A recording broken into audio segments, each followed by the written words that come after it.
Hey North City, welcome to week 4 of Boundaries for Your Soul and our discipleship table discussion. I would just like to say it's been some really rich conversation, and someone just noted last week that the process of showing up is in itself is just a helpful practice, because it's reminding us that we're not alone and that we can't do this work alone. You know, we can reflect on our own, but we can't continue that healing work without other people, even as intimate as this process can be.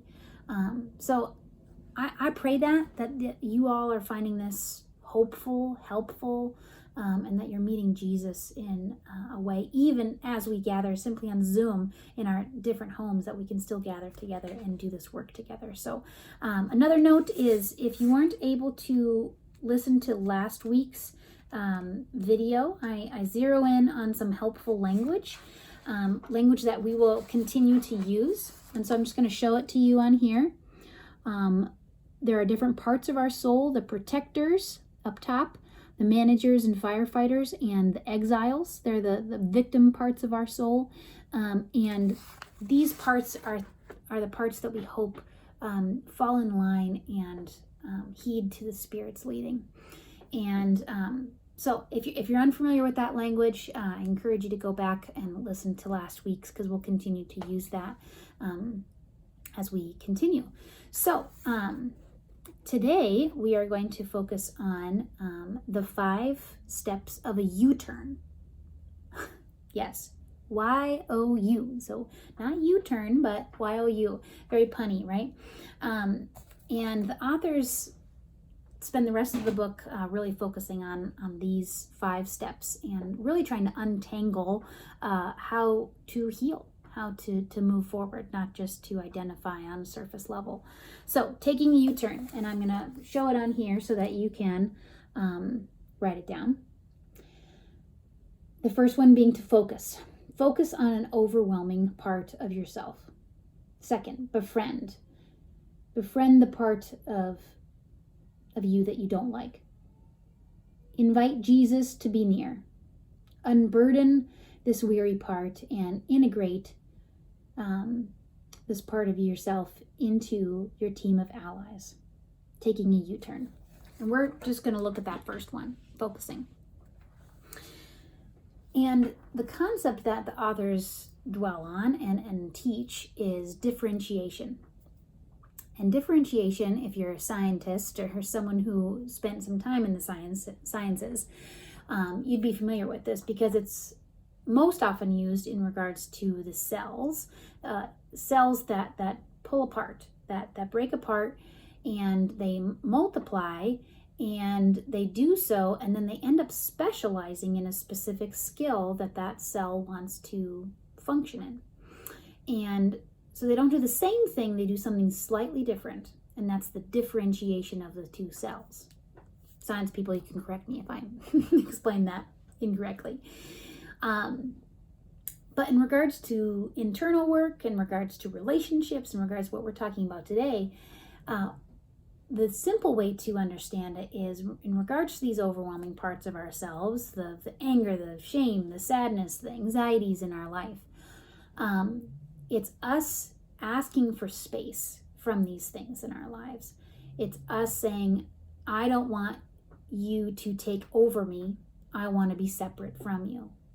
So it's realizing and then working to this new reality that your anger or your sadness or your anxiety is not the sum of who you are.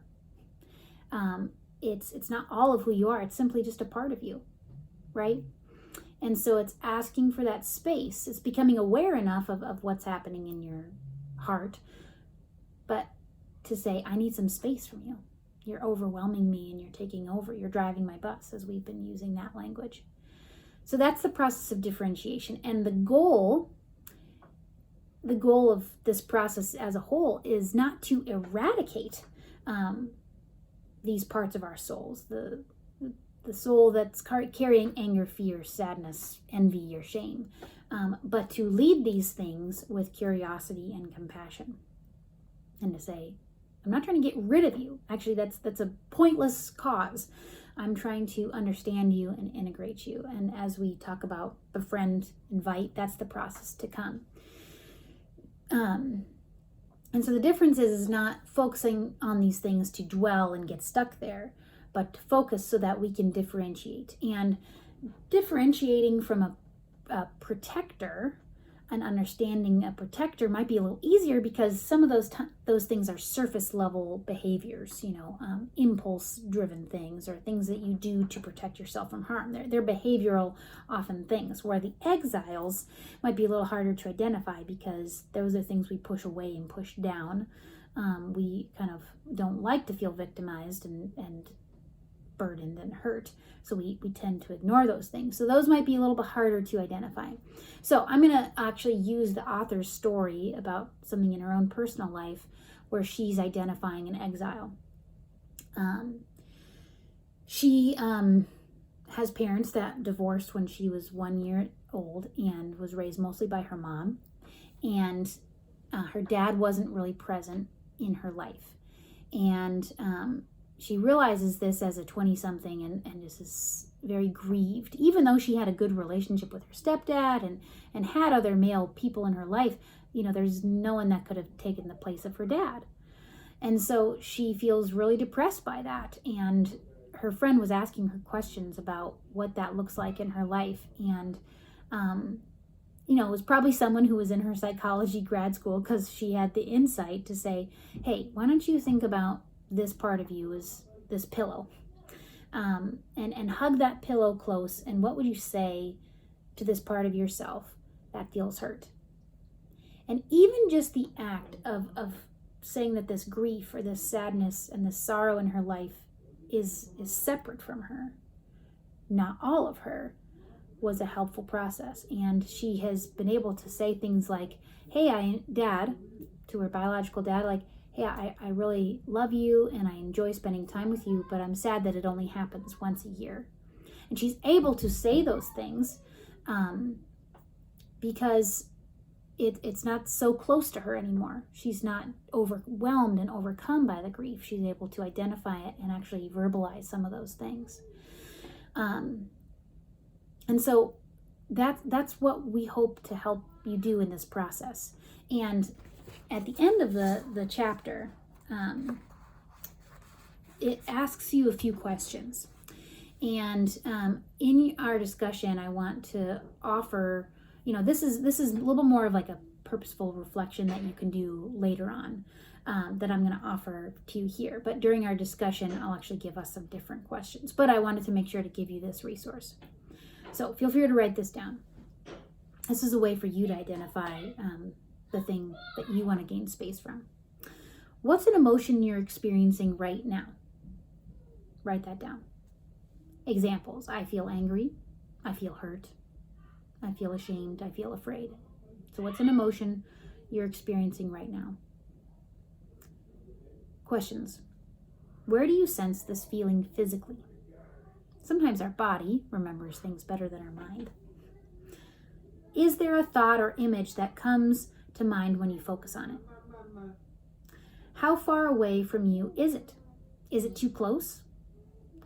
Or is it too far away? If it's too close, you need to ask for some space so you can get to know it a little better. Or what is an early memory of this feeling? So those are some helpful questions to help you actually focus and identify this part of yourself. I wanted to give you that resource, and the scripture that I love that they use is Luke 15. Luke 15. And it's where Jesus talks about the three lost things: the lost sheep, the lost coin, and the lost son. And what I love is that lost things mean something. So these parts of ourselves, we're not trying to get rid of them. We're trying to bring them home. And so look at verse 4, and it says, suppose one of you has 100 sheep and loses one of them. Doesn't he leave the 99 in the open country and go after the lost sheep until he finds it? This is the process that we're doing. We're seeking after these lost things. And we're doing that with our lives. Can you hear my kids in the background? So our final questions are, what does this differentiation process bring up in you? The asking space from this. Does this feel weird to you? Are you familiar with this process? To notice that in yourself. Hang on. Secondly, had to lock the door. I need some space from that. Does this work seem difficult to you? This untangling work? Or does it bring you hope? And lastly, when you think of the suffering part of yourself, what type of emotions does it bring up? Or like, is it helpful when you think about this suffering part of you only being a part of you rather than all of you? What are your thoughts and reflections in regards to those things? So when you think about the differentiation, what does it bring up in you when you ask for space from these emotions? Secondly, does this work seem difficult to you? This untangling, or does it bring hope? And or plus, right? And then lastly, how do you respond to the statement that suffering can simply be a part of you, not all of you? Looking forward to chatting with you guys.